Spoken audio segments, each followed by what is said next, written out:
welcome back to Detroit by Night, our Vampire the Masquerade actual play. The Anarchs have been going through it. They had a simple 4-part plan to exterminate a Sabbat safe house in Anarch Turf, but that plan went wrong almost immediately. Gary attempted to play the strongman and rough up the neighbors, which led them to call the cops, while Dennis triggered the alarm inside the Sabbat house. Tex managed to commit Diablerie, however, in all of the confusion, one of the Sabbat members escaped. Before the night is over, 2 of the characters will engage in a blood wedding. We open with the group heading upstairs to try to locate baby Jane, the only kindred who can shed some light on the escape of the 4th Sabbat member. Let's get to it. Dagmar efficiently bakes her way through the top floor of the house, looking in the various nooks and crannies, and finally pulls Jane out of one of the closets. The 4th vampire escaped. What were you doing? Jane looks startled, and she looks around at the expressions of the kid and Gary to see if they look angry, if they look concerned. Essentially, Jane is attempting to read her current predicament based on what she sees reflected on their face. I think the kid is giving her one of those looks of like, this is bad. Yeah, I think Gary looks concerned, but not angry. Well, I didn't see him. I didn't see anybody up here. He must have been hiding. Who wants to roll for Jane and here? I'll roll, but I know she's lying. She is, in fact, lying.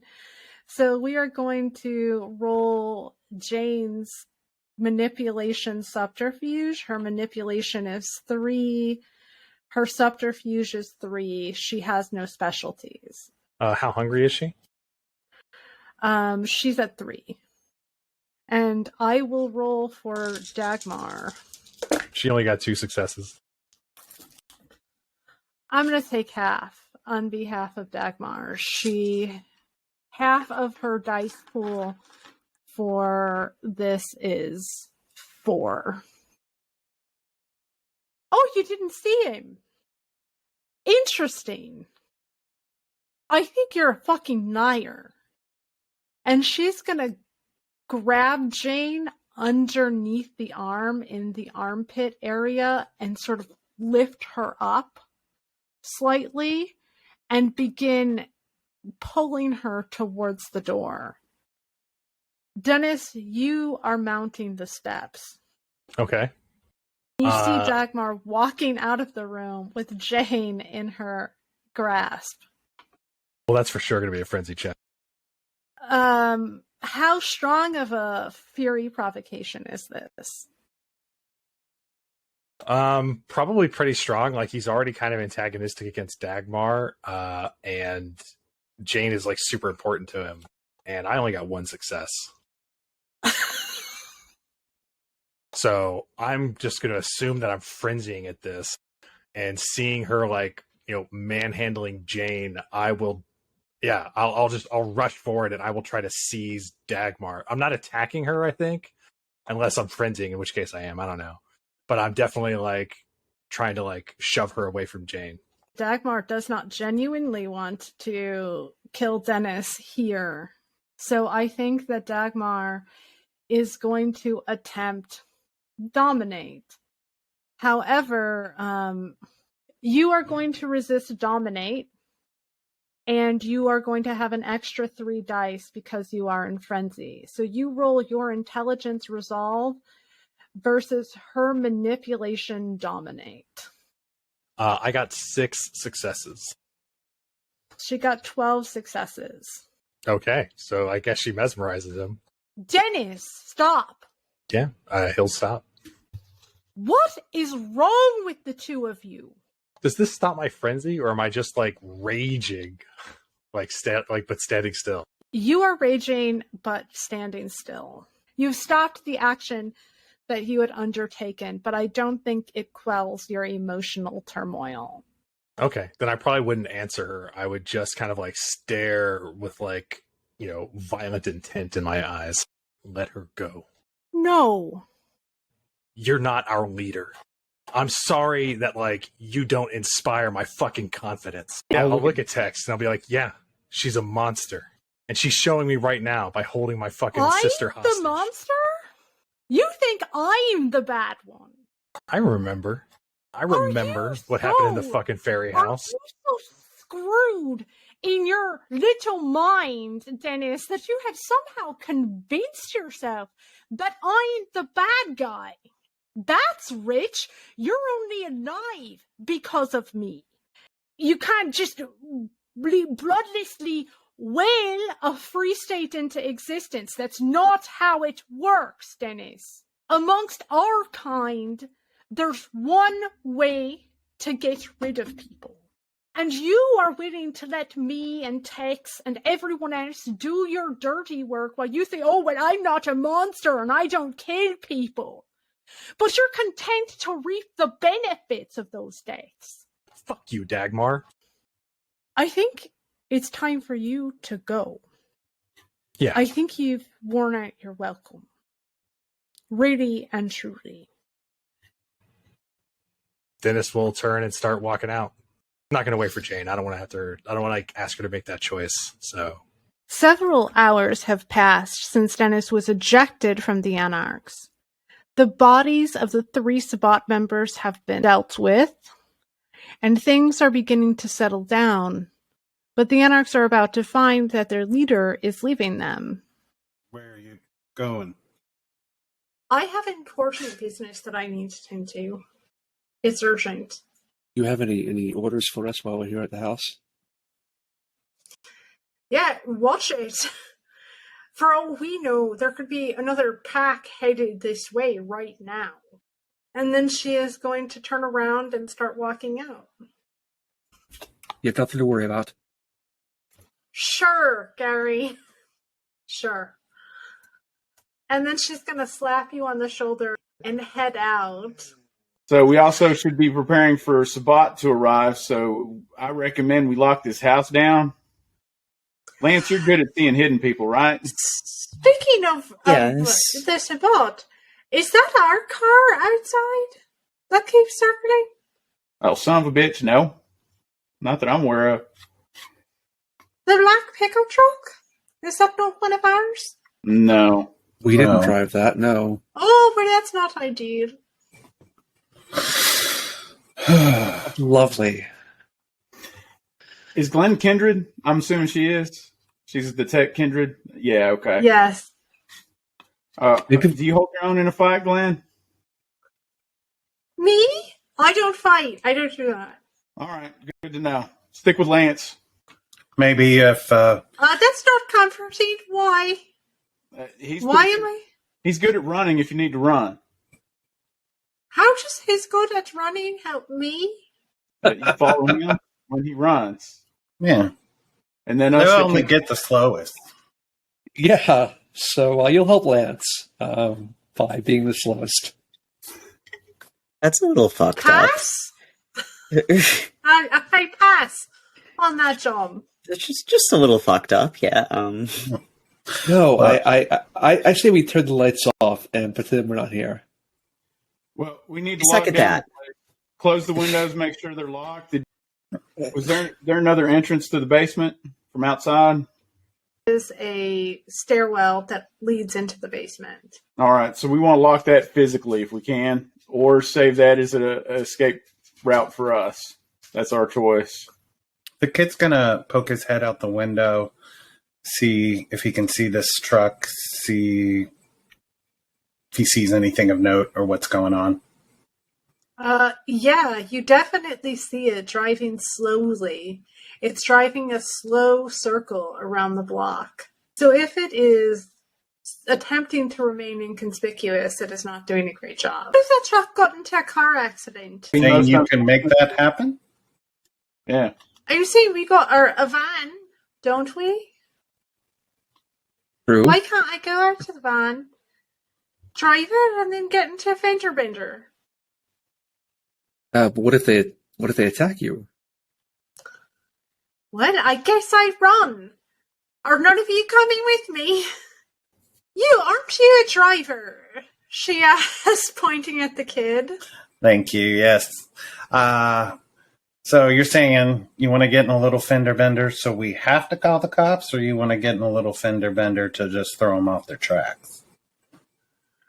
I'm saying we get into a bit of a fender bender, and at least they can't keep driving past the house. They're either going to have to get out and come at us directly, or they're going to have to break off their surveillance.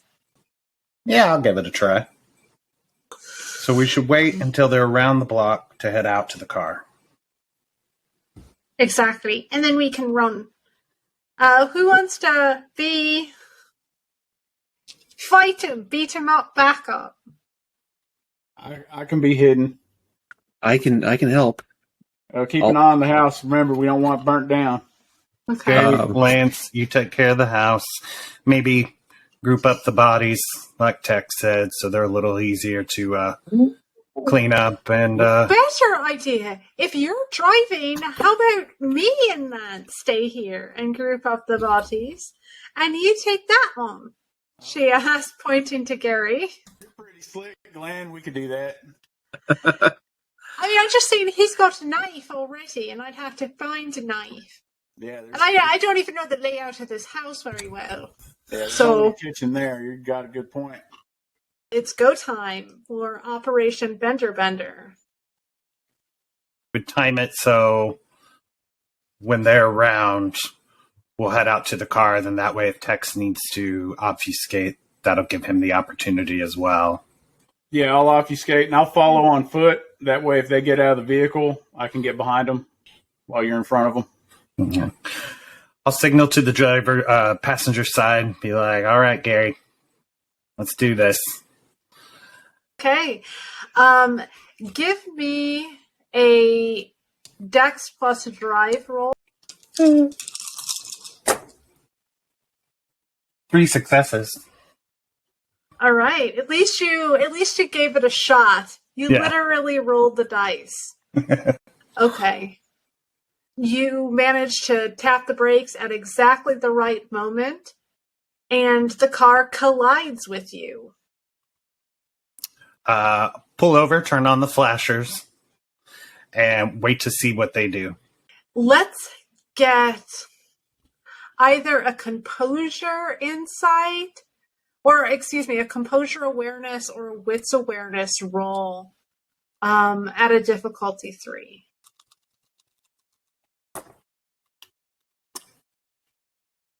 I'm going to do a willpower reroll. That's only 2 successes still. Gary, how about you?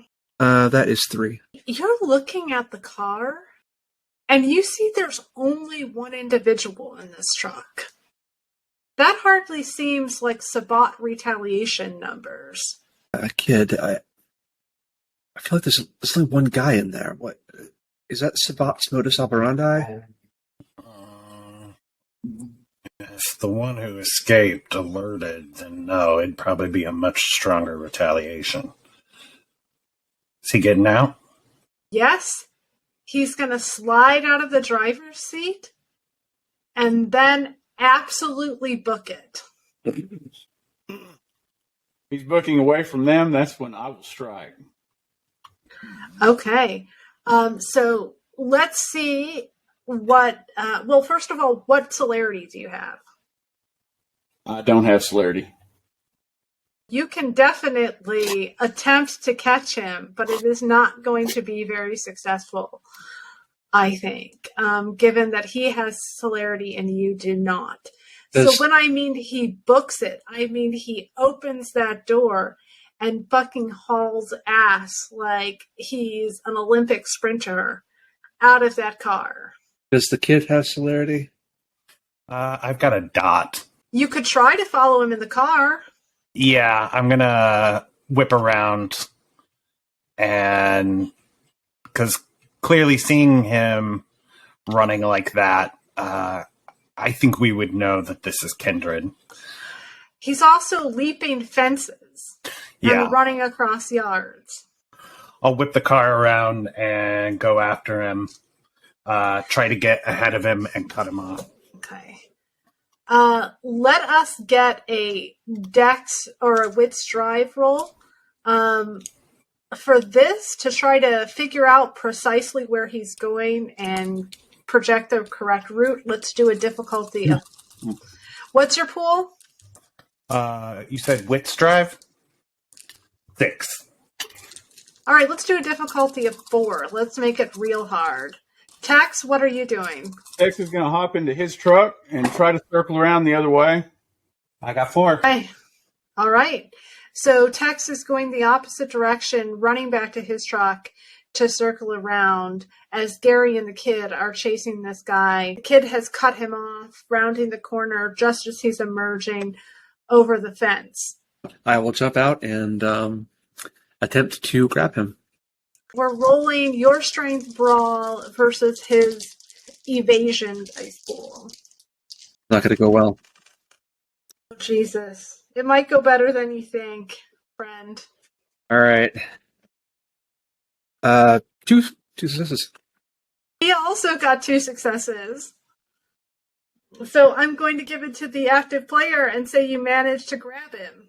Oh, nice. Okay. I'll put the car in park. I'm going to come out and be like, "Excuse me, friend, I think we need to see your proof of insurance." I mean, hey, you guys hit me. Yeah, and then you ran from the scene? Yeah, I did that. Tex, you're pulling up at this juncture. I'll throw that truck in park, pull the keys out. I'm going to go ahead and draw my blade and stab him. Oh! Holy shit, what are you doing, man? It's clearly Kindred. We don't want him getting away. We don't know what he's here for. We can find out later. We're not killing him. All right, Get it. give me the melee roll. I do have a specialty. I am going to have him attempt to break Gary's grasp and run for it.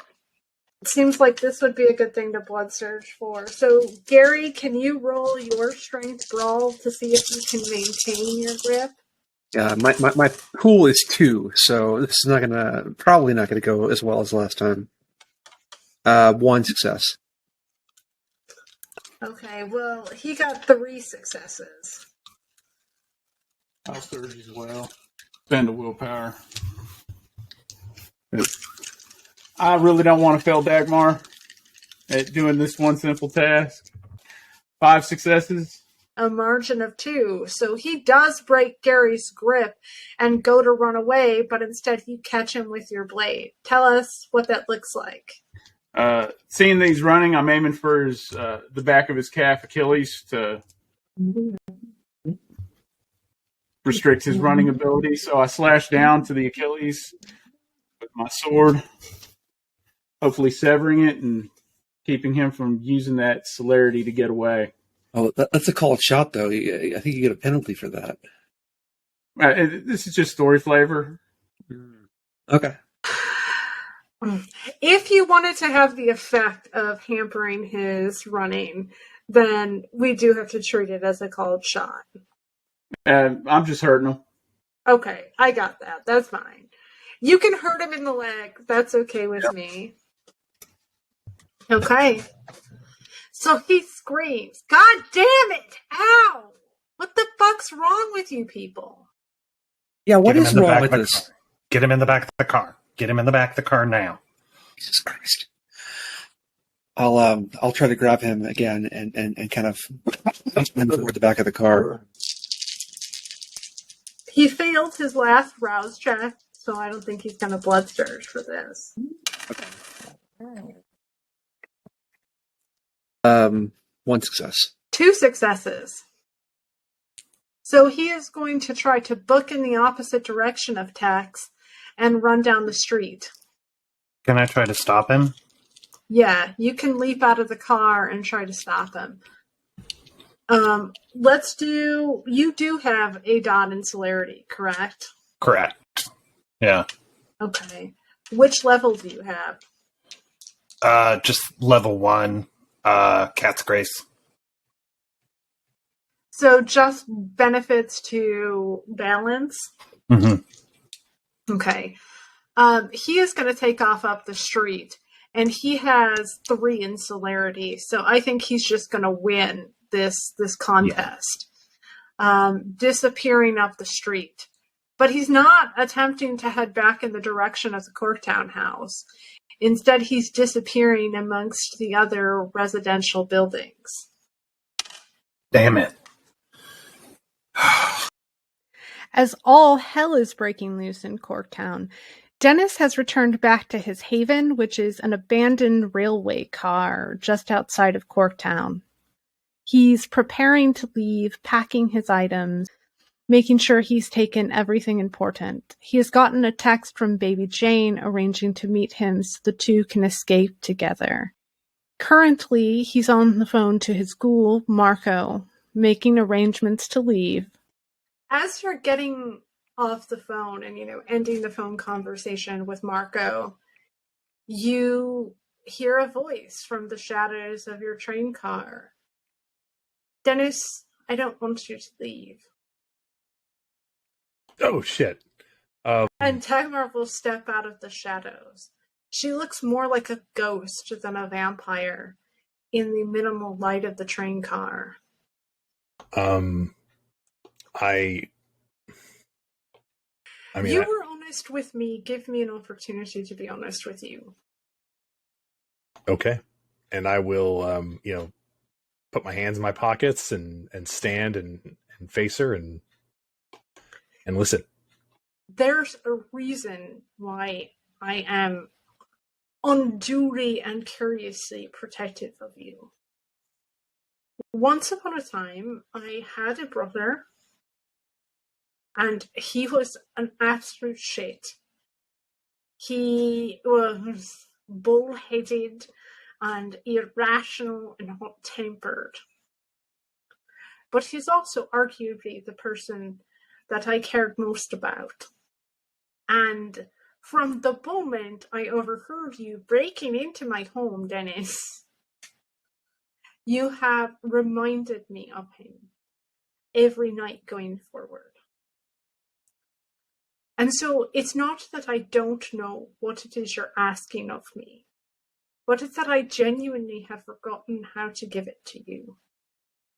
Dennis kind of looks down at his shoes and still kind of looking down will say, I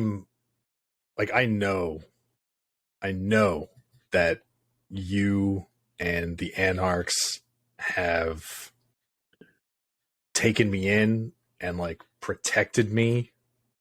I know this, Dagmar. And I know that I owe you a lot. Can you sit with me for a moment? Yeah, I'll sit with you. So she's going to go and sit on the little bed in Dennis's train car and pat the space beside her. Dennis will also sit down, keeping his hands in his pockets. So she is going to take one of your hands out of your pocket, the one that's closest to her, and she's going to put something inside of it. It looks like a gold button or a brass button, but it looks very old. What is this? I stole that from him on the day he was buried. Your brother? Yeah. And allow me to clue you in on what eternity is like. There are moments, Dennis, where you think, I'll never forget it. I'll never ever forget. But, to be honest, I don't even remember the sound of his voice anymore. I'd know it if I heard it. But even when I think my hardest, I'm not able to recall a single voice from anyone that I knew in life. I can't remember how they smelled or how they spoke. I can't remember what the house looked like where I lived.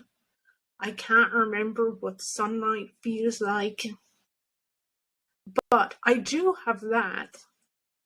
And that's a tangible link to him, which is more than I have for the rest of my life. Dennis rolls it in his thumb and forefinger, like examining it, getting a feel for it. And he will move to hand it back to her and just kind of say, I think it's important that you keep this, or that you've kept it for so long. I'm afraid, Dagmar, of what I'm going to be like. You know, like you mentioned, like forgetting so much about him, and these things that I've done in this year that I've, been like this is just so far from like who I was. I don't know what I'm becoming. Yeah, I feel like at this point he would be kind of coming to the realization that there's really only one way to kind of like solve this problem right now. And he'll just kind of say quietly, Dagmar, I think I need the blood bond, because I know that this is good for me, and I know that you're a good leader, and I know that I can trust you, but I can't, I don't feel it, and my instincts tell me to run. She is going to offer you her wrist, Dennis. He's going to pull out his knife, because he's not, I don't know if he wants to like drink directly from her, or like do the whole like, what is like the vampire's kiss or whatever. So he's going to pull out his knife and then like look at her, and then like gingerly kind of like cut along her wrist, and just like kind of dip his head down to like let some drop into his mouth. Okay. So drinking the blood is about as close as Dennis has ever come to having a religious experience. The Vitae erases all those old feelings of vulnerability, those feelings of weakness, and the feelings of fear, and replace them with a sense of being invulnerable, powerful, eternal. It eradicates all of the bad and scary things that haunt Dennis in his quietest moments. You also feel a surge in your vampiric power. So you may temporarily add dots in the disciplines that we discussed. Okay. I think like as this kind of like feeling like washes over him, he will try to give Dagmar like a real hug. I think that Dagmar will accept a real hug from Dennis. I think when you move to hug her, you probably initially startle her, like she's ready to get up and break for the door. Oh, right. But Like he's about to Diablerize her or something. No, as if she is initially afraid that you might be going in for the real hug, and that might be a very frightening and intense situation. But she does manage to exert some force of will to stay and receive the hug. And I think she will return it, Dennis. She will give you a hug back. After this very sweet moment, Dennis, before he puts the knife away, will actually like hold it out to her like handle first, because they never really discussed if she was gonna like do the bidirectional blood bond, but he'll leave it as an option if she wants it. A rare act of concern for others, I think that she will grab Dennis's thumb and drag that knife across his gnarly monster wrist and take a drink of it. Dennis was honestly probably not expecting this to actually happen. So he's very touched, like for real. Partly because like his blood bond to her just washed away all those like fear feelings. So like this is like a real touching moment for him, or like I guess like a real moment of like, you know, bonding, because it's a blood bond.